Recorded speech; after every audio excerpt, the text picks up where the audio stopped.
Нет, вот сейчас нажми. Куда? А, снимай, все. Снимаешь. 10 минут будет снимать.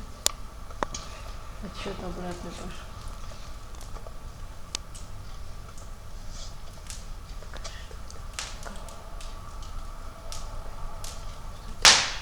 Почему должна Я показать? тебя ждала, а ты не пришел. Ты меня обманул? Нет. Я искал комнатное растение. Вот. Это тебе. Да, ты парень с фантазией. Не забыл. Куда поедем? Ужинать. Прошу. Спасибо.